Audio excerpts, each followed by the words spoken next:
issues.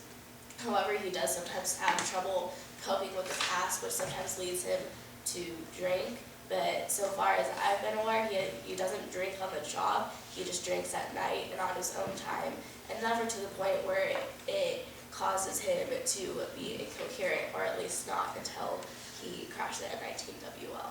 The line technician, he also suffered from insomnia, but other than that, he had no problems. These are photos from the crash site. You see here in his door, in his alcohol, that's the pilot store. So those are signs that he was in fact drinking. And the propellers, as stated before, bent except for the one blade on that side. And that was due to the fact that it crashed on that side of the plane on the impact. And here we have an opening where they had to rip it off to bring out the passengers. And these are more photos. Here's where this is the cabin, and this is the cockpit section with the wings. That's where it fell off. And that's the tailpiece there. So the other side of the plane wing, different colors. So yeah, and that's our report. All righty, I'm making a round of applause. Okay, questions around the room. Please ask questions. Why did they have why did they have people in the plane that was over the amount of seats that they had besides the one in the cockpit?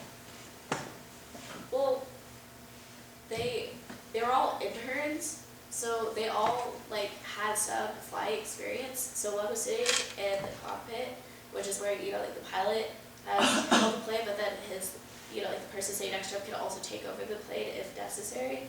So they had the floor of them in the back, and then the pilot, and then one other passenger in the front. So there were enough seats, they just weren't all in the back. So the one was just getting it was a little bit more trained, and so they were sitting in the seat, learning how to fly, but not really doing anything because the pilot was piloting the plane. It was mentioned that this was a training mission. What was the experience of the pilot himself? The pilot was a well-experienced pilot. He's been working in the company for many years. So he was one of Aero Company's best pilots. He just happened to, for whatever reason at this point, drink on the job, which was unlike any behavior we've experienced with him before. Did y'all do a weight and balance check of the aircraft? Yes, sir. Yes, sir. Why did you not present? Was it a factor? The weight was not found to be a factor. The plane was perfectly weighed, and that there was no overweight on it. There was no extra. And the balance of having the pilot in the front versus the back? Yes. And none of the passengers are moving around, Yeah. so everything was in place. And there wasn't much of any baggage or anything within storage that Because it was a needed to be one-day checked, because trip. it was just the passengers sitting in their seats. Can you provide a possible explanation for why they weren't able to reach their intended landing area? He was intoxicated. Yeah, he was under the influence of alcohol, so he was trying to land in an obstructed piece of desert that was parallel to a wide road, which was right next to where the airport was, but then he missed that and landed in a scrapyard, which was right next to it, because he wasn't fully coherent due to his inebriation, and instead he ended up running into the side of a telephone wire and then crashing instead of landing. And then, of course, the reason the plane failed in the first place was due to improper fueling. And so how did you find out that he was inebriated? We did a blood alcohol test. And his blood alcohol test was what? He had 0.05%. And what is allowed by the FAA? 0.04.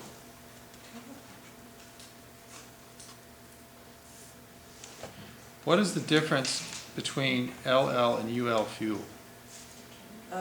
What does it stand for?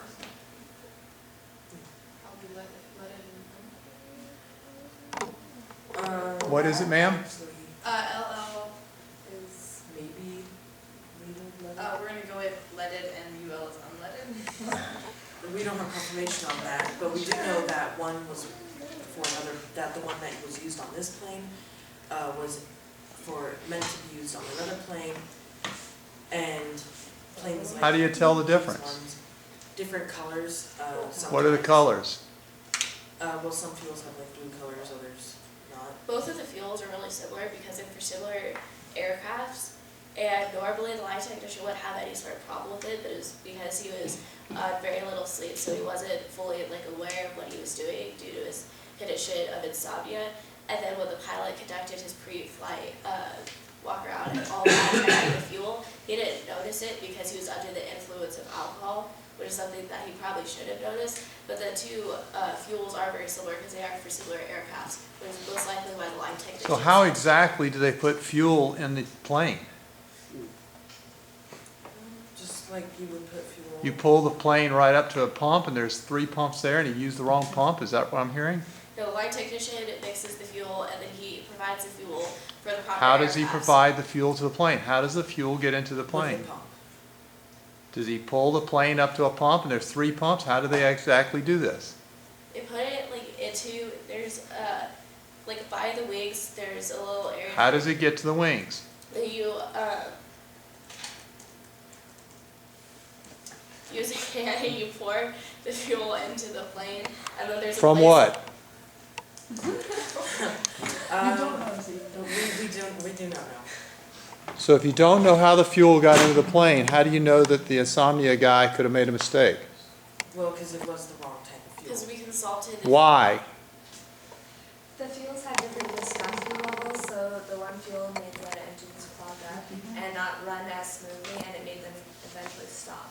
We also drained the fuel from the plane, and we saw that it was the wrong type of fuel. There's also a way for the pilot to test the fuel by inserting the needle into where the gas is above the wing, which is part of like the pre-flight like inspection, all that. But again, he was under the influence of alcohol, so he didn't properly do his job. So I know a lot of times in these small planes you have fuel trucks. They come out to the plane and they fuel them up. So, was it a fuel truck or did the plane come actually to a pump and there are 3 pumps there in front of you? It was a fuel truck.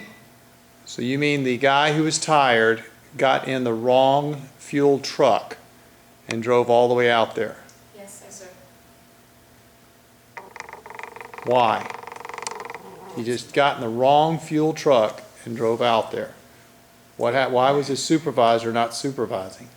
The supervisor was concerned with some of his other employees. He didn't think that this employee would mess up because he had been working for a while, but due to the fact that he had a lack of sleep because of his insomnia, he wasn't at the top of his performance level and it caused him to mess up. Yes. You said that the amount of sleep that the fuel technician got was normal because of his insomnia. So he's had 5 hours of sleep regularly and he hasn't messed up until now. So We That said was that- day 1. We said that the day before, that was day 1, and then day 2, which would be the night before the incident occurred, he received less sleep than that. He only received 2 hours versus 5 hours, so he was, again, you're right, he would be used to 5 hours, but he only received 2. In 5 hours alone, it's already 3 hours less than a person should be getting, which causes you to not be at the best level that you could be. In your report, you said there was no evidence of a fire, but your ground witness saw smoke come up from the plane? It was due to the fuel. But there was no fire. Yeah. The wires were not charred, the inside of the plane was not charred, the outside of the plane was not charred. And the fire commander, when he arrived on the scene, reported no fire. He didn't even see smoke because the smoke was just there for a moment because it was brown smoke caused by the fuel being let out because it caused engines to fail because it was the wrong type of fuel for that aircraft. Can you please go back to the slide that had the 680 FL on it? I'm not sure, I think maybe Cadet Emmons was talking to that one.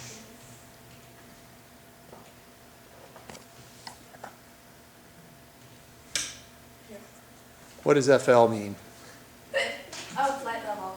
So the plane was cleared to fly at a 680 flight level, but not above a 680 flight level because. Well, how high is 680 flight level? 680 flight level is 6,800 feet above sea level. The plane could fly 6,800 feet, Yes, sir. and the how high is the airport at Prescott?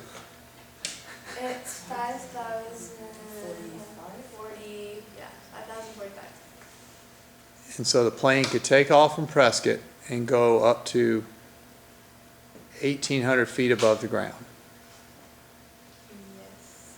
So couldn't fly to Flagstaff. Okay, so I think that doesn't mean flight level. Yeah. And I think UL and LL probably don't mean what you guys said. So you probably don't need to put something on your slide you don't know about. How about the cracking? FAA officials met to, so what, The plane had, so the cracking, was it cracking? No, No. not in this plane. This plane was. Well, where do you say that it's not a factor? We determined it wasn't a factor because when we looked at the impact site, there was no proof that said that wings had cracked post-crash, just only crashed it. This is to report that there have been previous issues with this plane having cracked wings, but in this particular plane, there were no cracked wings until the plane hit the ground, in which case there was some damage to the wings. Yes. Okay. So even though this was a factor in post-crashes, this was not a factor in this crash. Okay, any other questions around the room, guys? All righty, thank you very much.